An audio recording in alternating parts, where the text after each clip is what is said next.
Om Purnamada Purnamidam Purnat Purnamaduchyate Purnasya Purnamataya Purnameva Vashishyate. Om Shanti Shanti Shanti. So if you remember, for the last Katha Upanishad we chanted Om Sahana Bhavatu Sahano Bhunaktu. Now Purnamada Purnamidam Purnat Purnamaduchyate. See the change of the mantra? Because the Shanti mantra for the Mandukya Upanishad, which belongs to the Atharvana Veda, Rig, Yajur, Sama, Atharvana, is Purnamada. Each Shanti mantra is associated with each Upanishad. So, first we explain the Shanti mantra and then go to the Upanishad. Purnamada, that is complete, or that is full. Purnam idam, this is full, complete.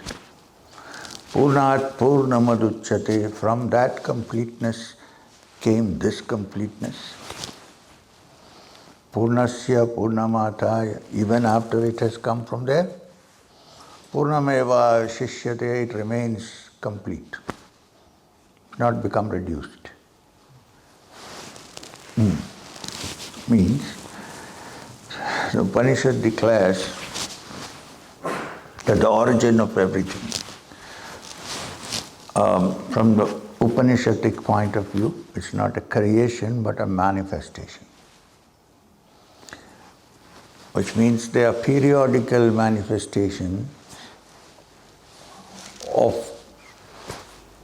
worlds, not only this world, different worlds.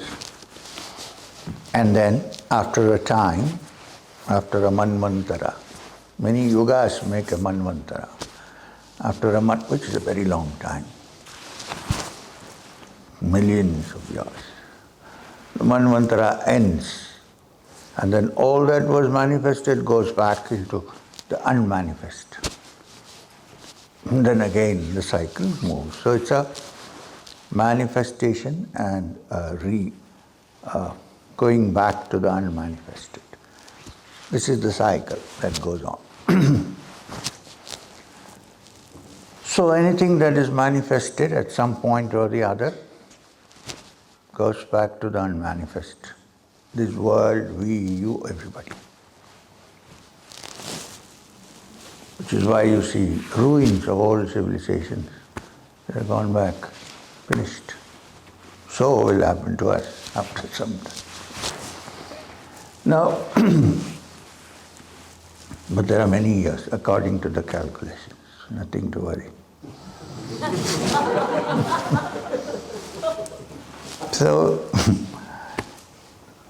the mantra states that the origin of all that is manifested, the unmanifested, is by its very nature Purna. Purna meaning complete. Completeness, fullness, whatever you want to call it. And out of that completeness, now we have nothing to say about this. Perhaps the origin of everything is complete or full. We can neither say yes or no, we don't know. So we say, okay, fine. The problem comes when the next sentence comes. Purnamidam. This is also complete. This is also full. But our everyday experience is that it's not complete. It's not full. In fact, the whole of human life is trying to make the incompleteness complete. Emptiness full. This is the human effort. I think I'm full, but I'm not. Yeah, one meal I'm full, but then after some time I'm empty again, I have to eat. It cannot be always full. It's so with everything else. In fact, it's the search for completeness that is a movement called evolution, according to Vedanta. The movement towards completeness, ultimately it's going back to the unmanifest, which is complete. The whole movement, cyclical, is from the incomplete trying to become complete. Even in our human daily life, I have something but I'm not satisfied with it. I want to make it more. So then I would feel complete. I have a house but then not enough. Then I would need something else. I know something but I'm not happy with that. I need more. I need fullness. I'm still feeling empty. And the mind constantly in the search of fullness, completeness. That we are daily striving shows that we are not complete, we are not full, we are seeking fullness. So why does the Upanishad mantra declare that this is also complete? The reason why Vedanta says, the Upanishad says that is complete and this is complete is because as we studied the Kathopanishad, when one begins to grasp the fact that the real I is the inner self and not the outer name and identity that we have, in that comes a completeness which takes us back to the source. As long as we are identified with these little personalities and ideas that we have about ourselves, there's always a striving for completeness. When it is understood that the inner self is the source from which the whole thing has come and which is complete by its very nature, then one becomes complete, then this is complete. We don't see this as complete because we are in incompleteness. The moment the attitude and the idea changes, then we are complete. So this is also complete then, as complete as that.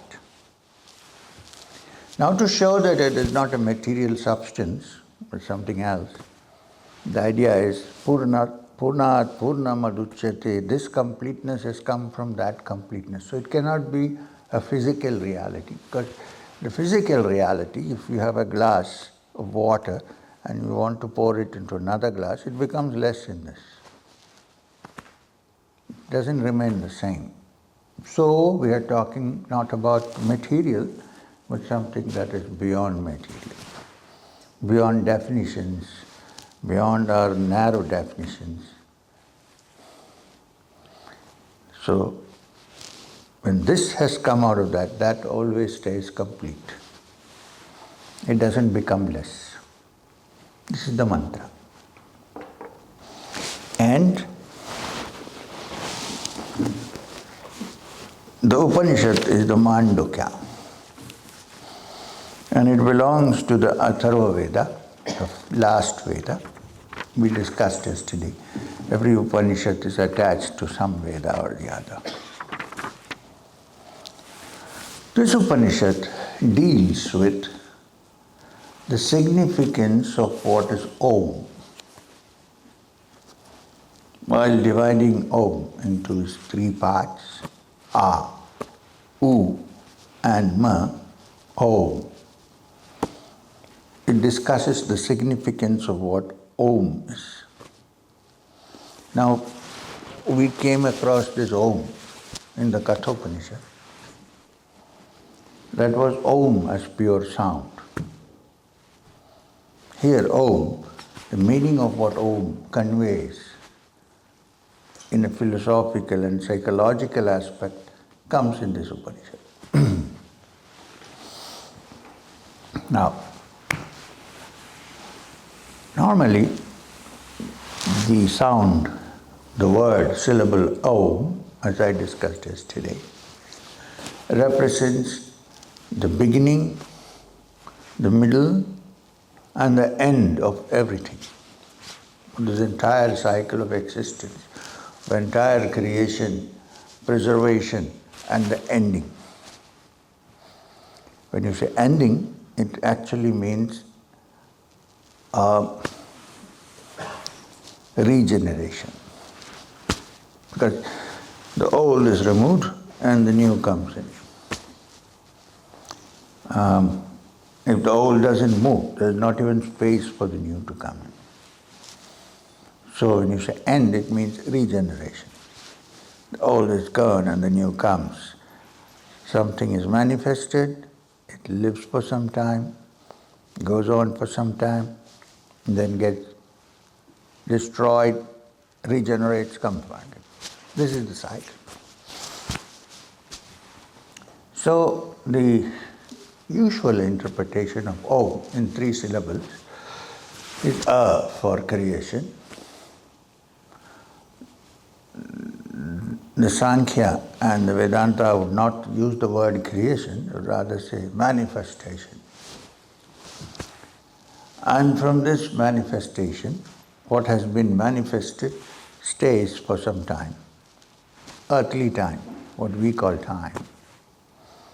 In this period, that which has been manifested, you can say created if you like, is sustained for some time.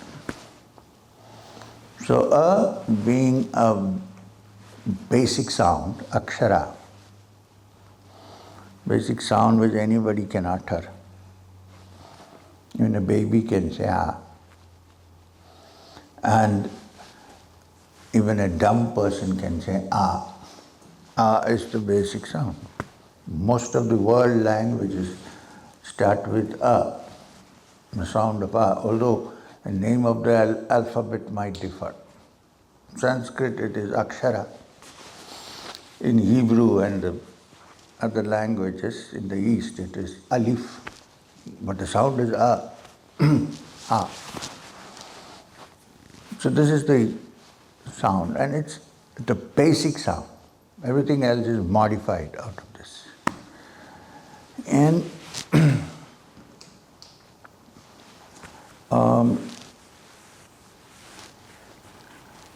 it's also very commonly used by all human beings and animals, but it doesn't register so easily. We don't realize that we do it. 2 things which are most important for us, one is pain and the other is fear. Both use the sound of ah. Ah. Ah. Also surprise. It's the basic sound of human life. Ah. Now, but when you say yes, you don't say ah, you say ma, oh, Somebody said something is called human being is called Who said that? Oh, in Romanian, I believe. Now, the next, what has been manifested is sustained for some time. Time is relative, some time. And that is represented by the sound oo. Ah, oo, middle part. And then om, when your mouth is closed. The mouth is closed is the end of a sound. Any other new sound needs to come if you open your mouth again. But for now it's ended. So this is the distraction. Or, I said, regeneration. So this whole cycle is reflected and represented and symbolized by Om, Ah, Oo, It's not Ma, but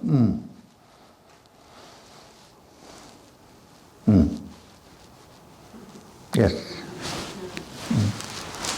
Except in the United States, it's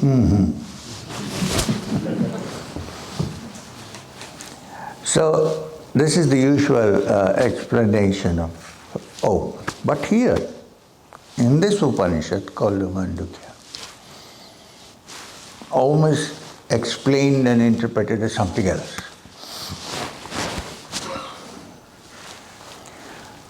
But before that, why is it called the Mandukya Upanishad? Now, Manduk in Hindi, Sanskrit is a frog, Manduk.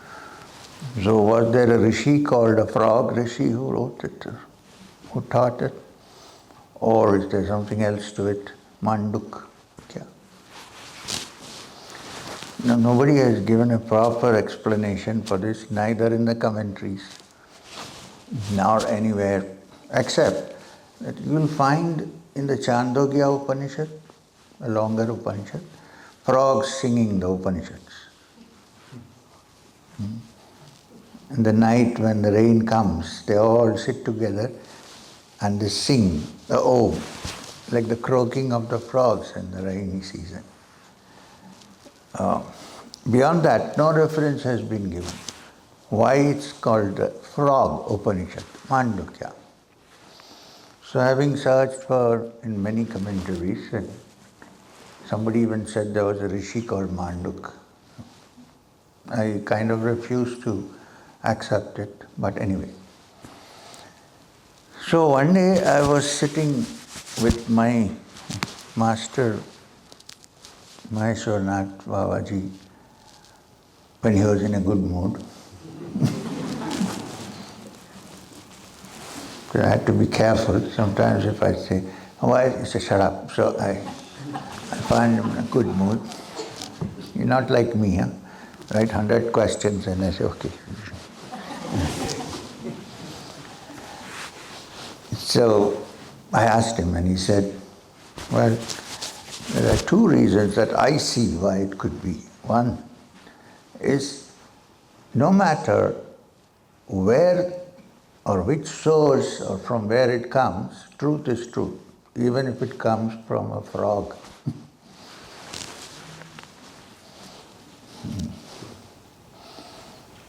I mean, now today I'm sitting here, I look pretty decent, I hope.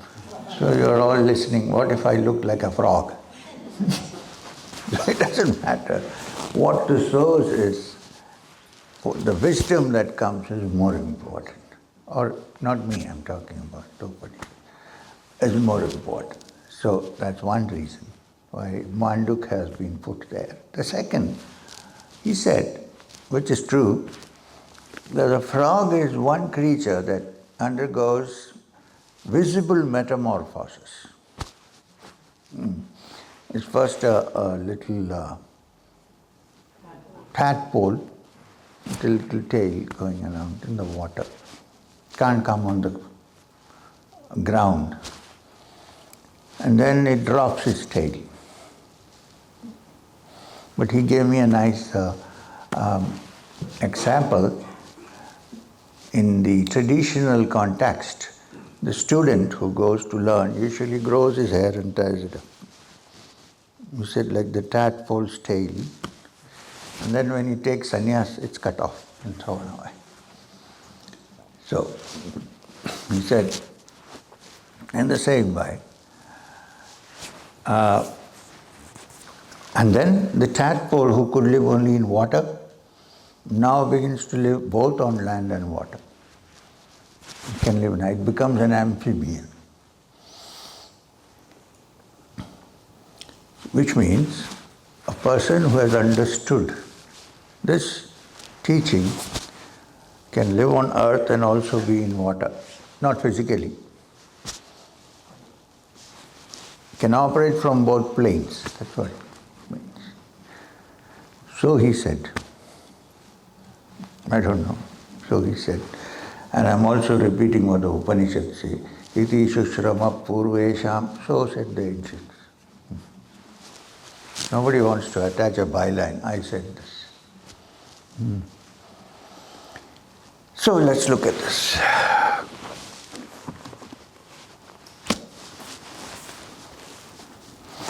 Om iti etat aksharam midam sarvam tasyopa vyakhyanam bhutam bhavad bhavishyat iti sarvam omkara eva yachanyat trikadatitam tadapi omkaram eva. Let's shift from Greek and Latin to English now. Om, this syllable is all this. This syllable, Om, is all this.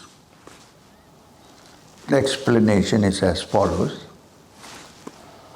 All that is the past, all that is the present, and all that is the future, all this is the syllable Om.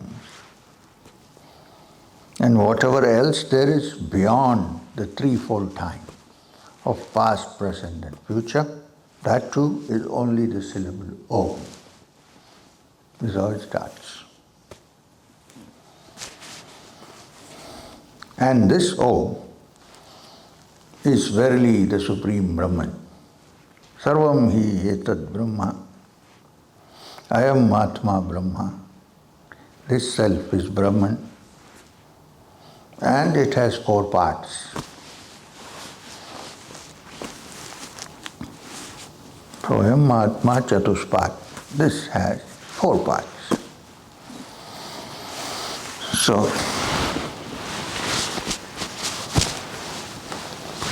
this Om, when everything is calm, quiet, tranquil, when the mind has no disturbance, when everything is settled down, this Om is what you see in this entire universe. This is only the sound.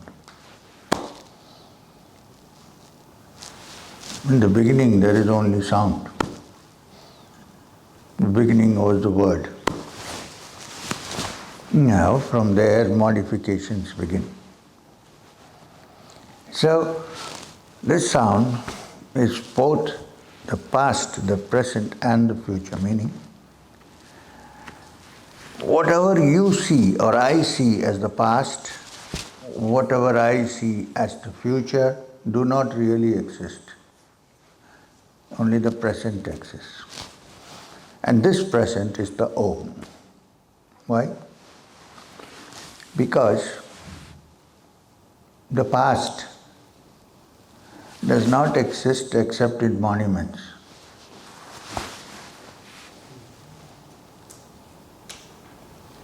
Right now, where does the past exist except in our memory? Only this exists now. The rest is a memory. Even the hotel from which I came, right now is a memory. It may be existing there, it doesn't exist for me.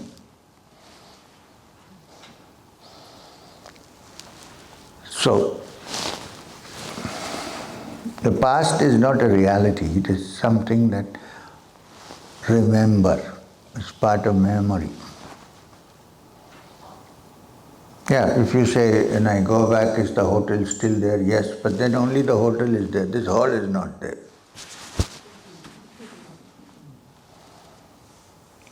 All past, including our thoughts, which are mostly of the past, are memories. Future, we actually don't know. Future is a projection of the past through the present. The only thing that is actually here is the present. Can we say what is going to be the future? You say, yes, I'll finish and then go home. That's what we think. May not be so. We think so based on a memory of the past. But the only thing that is before us is the present. So this Om, the Upanishad says, since it is the ever-present, includes the past and the future, which means that a person who experiences or understands this ever-present being can see the past and the future. So it is from here that both come. From here it gets modified into the past. From there it gets modified into the present. But the reality is only the present.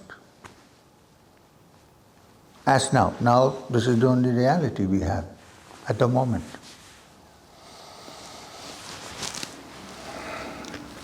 So,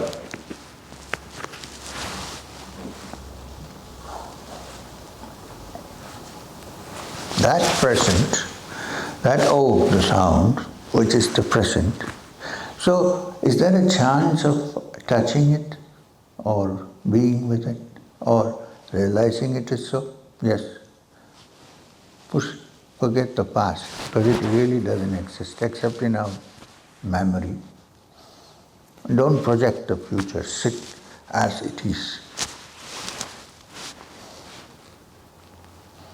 Suppose I'm sitting here and it gets very boring. Then what happens? The future takes over. Oh, I should go now, then I should do this. I'm not here. What if there is something pleasant that has happened in my room, which I enjoyed? I'm sitting here, but my mind is in the past, not in the present. Suppose I stay in the present, not allowing these to interfere. Perhaps one touches the pure sound called Om. Or, by the pure sound of Om, perhaps we will touch the present. Other way around.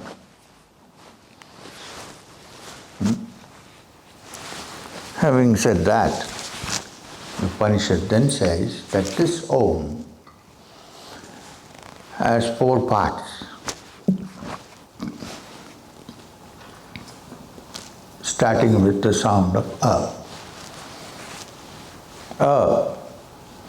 Previously we discussed A is the beginning of everything, creation. Here, A.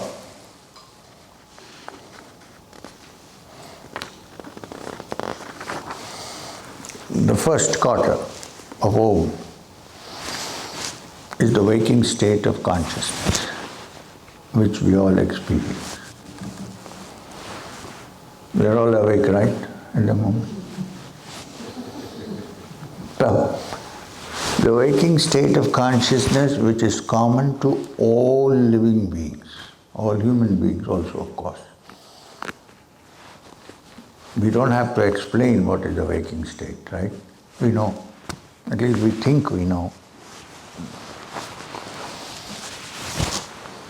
Waking state is when you can see through your 5 senses, based on that make judgments, make decisions, and carry on with life. This is the waking state. And everybody has this. Everybody has the waking state, no matter where you come from. Everybody sleeps, wakes up, we all have a waking state, common to all. So A represents the universal waking state. And now the second syllable, U, A, U, Ma, U. U represents the dream state, according to this Upanishad. U represents the dream state, Swapnavastha, also known as Tejasa. You must understand that this Upanishad should be around, at a conservative estimate, 2000 years old. There were still a group of human beings sitting down somewhere, maybe in the forest, and thinking about the mind and the past and the present and the future. You sometimes wonder, did they learn this themselves? Or were they taught by somebody? Don't know. Maybe a rishi was thinking about this, and there was a chariot coming and somebody came and, hey, this is what it is. Ah, okay. You don't know. Perhaps sometimes you wonder how 2000 years ago somebody is thinking about this, which we don't think now.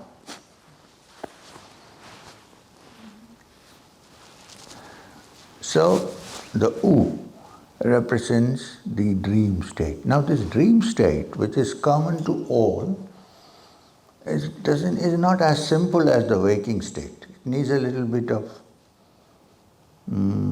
attention. Simply because A dream is a reality when it is actually happening. Hey, when you wake up, it's a dream. When you're dreaming, and this is also common to all human beings, when you're dreaming, it's not a dream, it's very real. When you wake up, you can dismiss it. Oh, that was a dream, good or bad. In fact, when you dream that there's a tiger chasing you, it's very real. Well, here you don't have to worry, there are no tigers. Suppose I'm in India, there's a tiger chasing me. It's so real that I'll run for my life. And when I suddenly wake up, so I might be screaming because there's a tiger behind me, and the wife says, hey, wake up. No, it doesn't happen to me, I'm just saying. You wake up. Even when you wake up, you kind of, when you wake up, realize it was a dream, there's no tiger, but still you look sometimes. No tiger, okay, great. And all the reactions which would happen to you when you saw a real tiger chasing you are still present in some way. Your heartbeat is fast, you're perspiring, pulse is hot, very strong, going on. There's a general fear. But it's gone when you wake up, not when you're dreaming. So this is a state which needs, about which volumes of commentaries have been written on this Mandukya. Gaudapada wrote a 1,000-page commentary sitting in Badrinath somewhere. But it's actually quite simple. I think we can all follow this. That in the dream is real. When you wake up, it is unreal. There was the great king Janaka who went to sleep and dreamt that he was a pauper, a beggar. He woke up, he was in his bed, luxurious bed, in the palace. And then it occurred to him, what would have happened if I had dreamed for a longer time? Maybe I would have remained a beggar. Not so easy, it cannot happen, but suppose. But now I think I've woken up, I'm the king. So am I a king or a beggar? Big identity crisis here. That's when his guru, the great sage Yajnavalkya, walks in and he asks him, sir, please explain to me. I thought I was a beggar and now I'm a king, so which is real? So he explains to him that the reality of a dream is relatively real because it happens only in sleep. Because it is relatively real, it's not absolutely real. In the same way, the waking state does not happen when you're dreaming. So in relationship to the dream, this is not real. In the waking state, dream is not real. In the dream state, waking is not real. So what is real? The witness is real. The witness who sees the dream and the witness who is in the waking state, they are both the same. Witness. But the state is not real.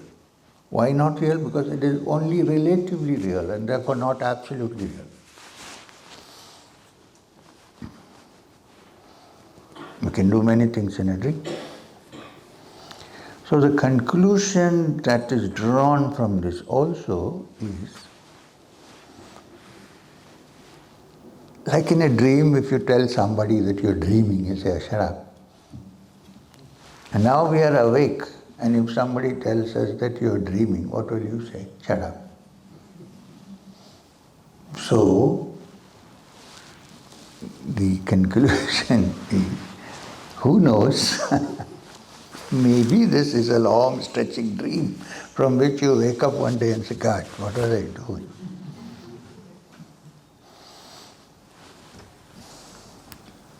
You won't believe it now. Why? Because you are in the dream.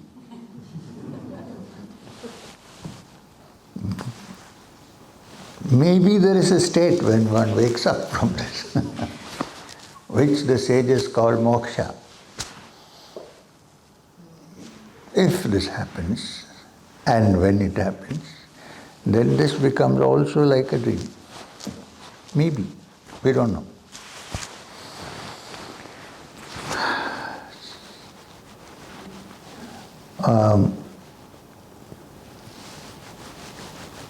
But there is a marked difference between, one difference only, believe me, one difference between dream and the waking state.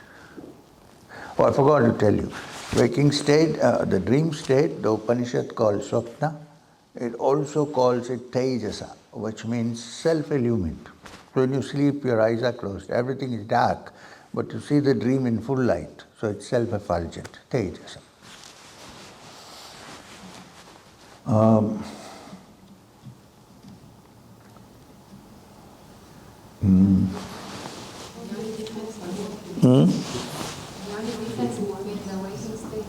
Yes. I thought it's gone. The only difference between the waking state and the dream state is that in the dream state, generally, rare cases, but generally, there is no continuity. While in the waking state, there is continuity, which is why we think this is more real than that. What's the continuity? M goes to sleep, and in the sleep he may be Maheswarnath Babaji, suppose.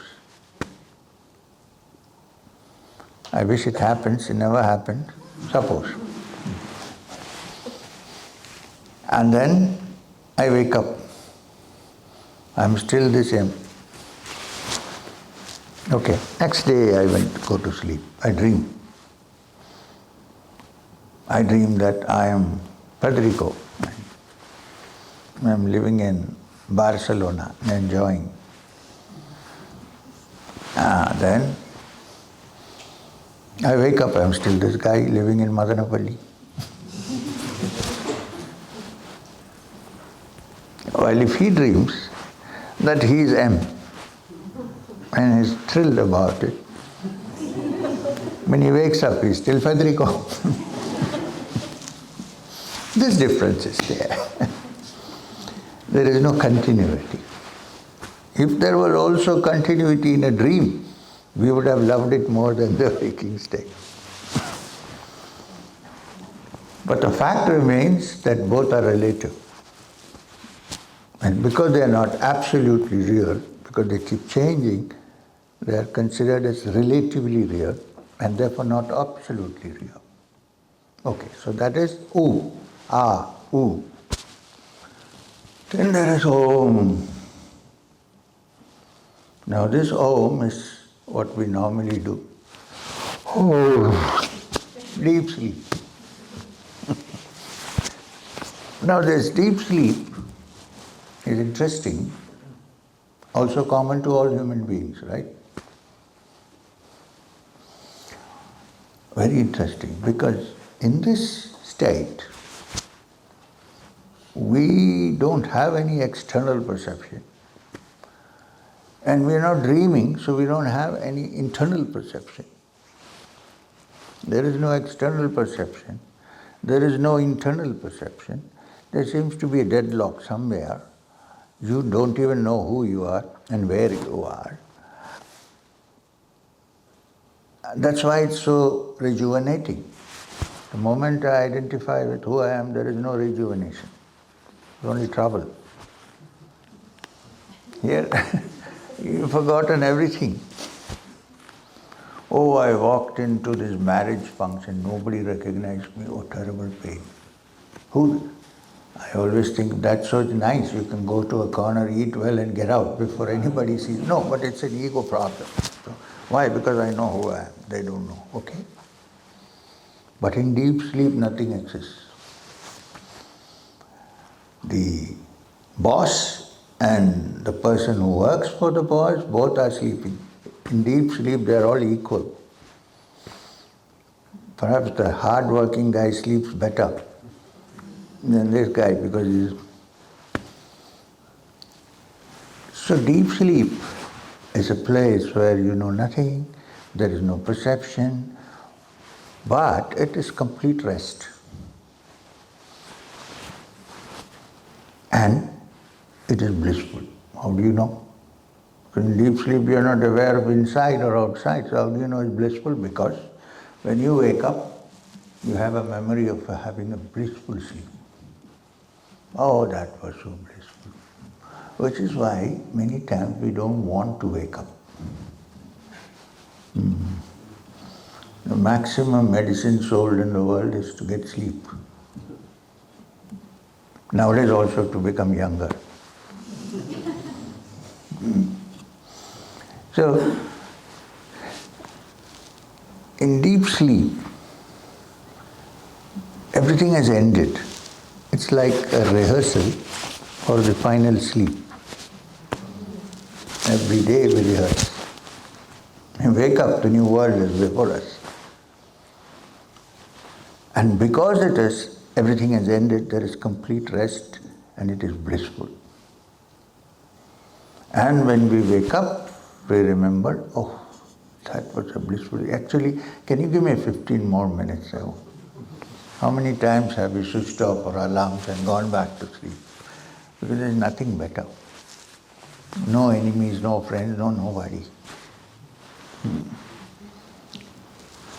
Now this state also is common to all human beings. And this Upanishad says that the sound of Om, the last syllable, Ma, Om, represents the deep sleep state, which they call the Shushupti. Shushupti. Now imagine that in this beautiful, blissful sleep, one becomes aware of it, suppose. No possibility generally. Suppose in this blissful, in the sea of bliss, there is an awareness and I say, I'm enjoying it. Or this is enjoyment. That is called Turiya.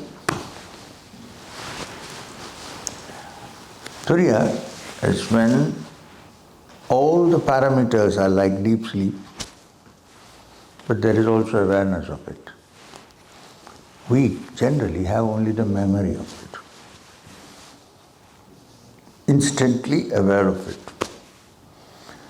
So now, unfortunately, you cannot attain Turiya through deep sleep. That is the problem. Otherwise, problem solved. Sleep. And then become aware is not possible. The state is described by the Upanishad only to show that there is such a state. And the closest is deep sleep, but it is not deep sleep. It is when there is full awareness and everything else is like deep sleep. And in that awareness, if it happens, it's not my individual awareness. One sees that it is a universal awareness. One is not aware at one point, but everywhere. This is Turiya. So, which part of Om is Turiya according to the Upanishad? The last part, after Om. So when you say Om, you don't simply say Om. Om. There's a semi-sound, it's called Ardha Matra. Ring a bell, you hear the bell, and afterwards it's going on. You don't hear it after a point, but it's not stopped. You can't hear it because your ears are built to a certain frequency. Beyond that it can't catch what is going on. No sound made on earth has ever stopped. But we don't have the frequency. We have only that much. So, this which comes after the end of Om, when everything is quiet, it's supremely blissful, only pure awareness is what the Brahman, the reality is. This is the teaching of the Mandukya Upanishad. I'm trying to put it in as short, so many words as possible instead of. So now that I've said this, I'll read. All this is verily the Brahman, the self is the Brahman, this self has 4 parts, or appears to have 4 parts. The first part is Vaishvanara, whose sphere of activity is the waking state, who recognizes external objects, who has 7 limbs and 18 mouths and so on, which are the organs of perception, organs of excretion, and all these that we have in the body.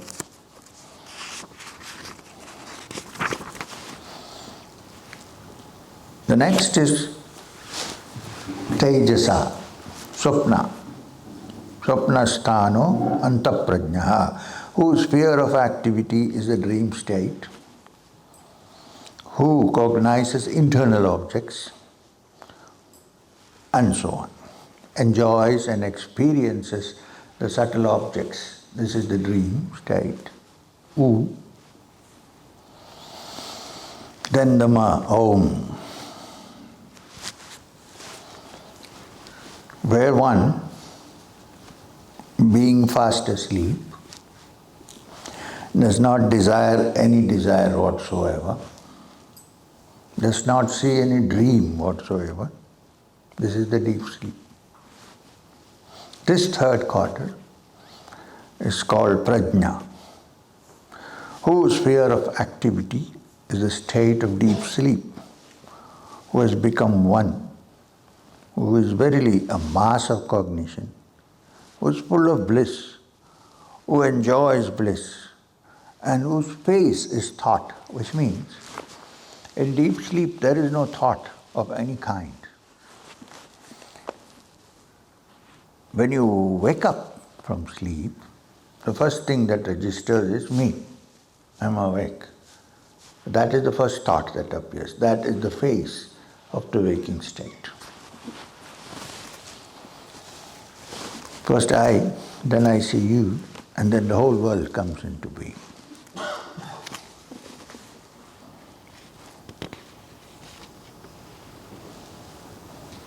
The Upanishad also adds that state, even though you're not aware of the deep sleep, Shupti, is the Lord of all, is the knower of all, is the inner controller, is the source of all, the beginning and end of all beings. But at this moment, one is not aware of it. Then comes Turiya. Turiya is same description like Sushupti to some extent, which is does not cognize external objects, does not cognize internal objects, unseen, incapable of being spoken of, ungraspable, without any distinctive marks, unthinkable, achintyam, unnameable, the essence of the knowledge of oneself, that into which the world is resolved ultimately, the peaceful, the benign, the non-dual. Such, they think, is the fourth quarter. He is the self and he is to be known.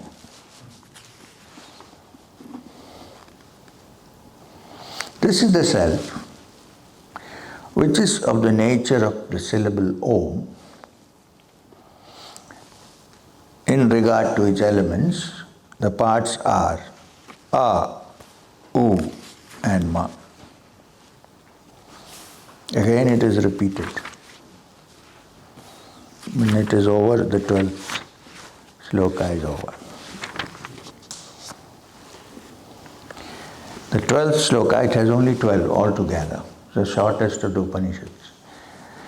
Says the fourth is that which has no parts, which cannot be spoken of, into which the entire world is resolved, benign, non-dual. The syllable Om is the very self. He who knows it enters the self with the self. Here ends the Mandukya. We can go home. No.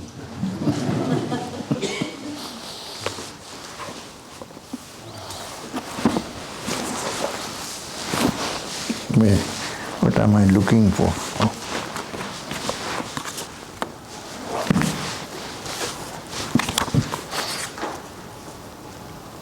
Old Chettinad. Hey, I can't find my watch. Where is it gone? Hiding under the pillow. Okay, we have 5 minutes for this session. Any question? Please, about the Upanishad. There are 2 people. Whom shall I ask? Lucky dip. Yes?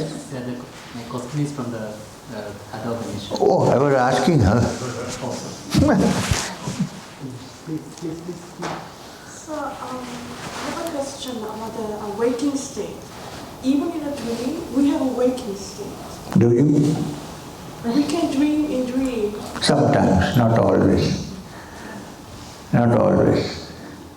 When the mind is very sensitive, sometimes it might wake up in the dream. Understand? Now, so what happens when you wake up in a dream? What happens? No, how do you feel? I know it's dream. Huh? You know it's a dream. So who do you think is dreaming? The waking state. The waking state is dreaming. Me in the waking state. But it's not so, right? You're still in the dream. You're still in the dream. What you're saying is sometimes I'm dreaming that I'm an angel. Okay? Suppose. And then something happens and I say, oh, this is a dream. But I'm still not in the waking state. In the dream I wake up, right? And I say, oh, this is a dream. It cannot be true, but you're not in the waking state. You're not opened your eyes, right? Have you? We're talking about that or something else? But in the dream, I have the sense of waking Up in the dream. So when this happens in this waking state, you feel that now I have woken up in the waking state, then you are in Turiya. Then I see this also as a dream. Just as I see that in the dream when I wake up in a dream. But that too everybody doesn't do. Sometimes it happens to us. And I don't know if there's anybody to whom it doesn't happen. All of you have felt it, waking up in the dream? Yeah. All. It happens to some people. It doesn't happen to everybody, which means the mind which is deeply contemplating on these matters sometimes wakes up in the dream. But then remember that the entity who wakes up in the dream is still a dream entity. It's not a wake-up entity. Yes or no? Yes. What happens if now I'm awake, suddenly I wake up, like in the dream, and say, my God, well, that was a long dream, 75 years. If I do that, and then I have understood what is Turiya. Maybe I have, who knows? Maybe. So, when you wake up in the dream, when you go to sleep, repeat a few times that next time I wake up in my dream, I want to be fully aware of what is going on. Keep that in mind when you go to sleep. Chant a few times. Instead of the words, the best thing would be that before you go to sleep, chant Om deeply, few times, and then go to sleep. The other way is record some Om chanting, put it into your ears with the headphones and go to sleep. So while you are sleeping, Om is going on. Well, it will help you to sleep deeper, one part. Secondly, when you wake up in the dream, you might realize who that fellow is who is waking up. And if we don't dream? Huh? And if we don't dream? If you don't scream. Yes. Dream. If you don't dream, that's an ideal situation.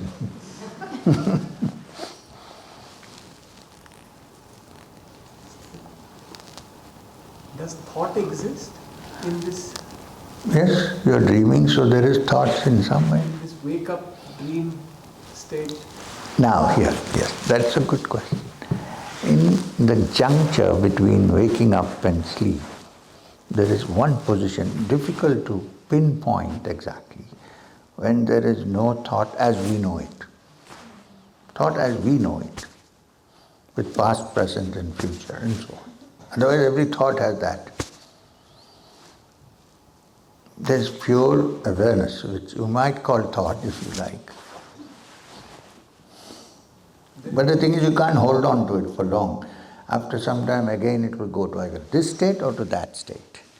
This is the state when you're waking up from sleep, or when you're going to sleep and somebody is calling you, say, I don't want to look even at the doorbell. There's a state when there is hardly any thought as we know it. There's cognition of either you're dreaming. There is a cognition, but when the cognition comes, there is a subtle thought. There is not as if there is none.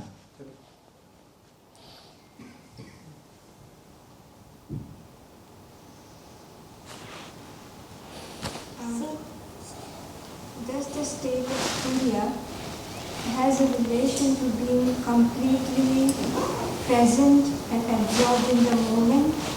Because any dialogue I take place, I was thinking about what is evil when we started this.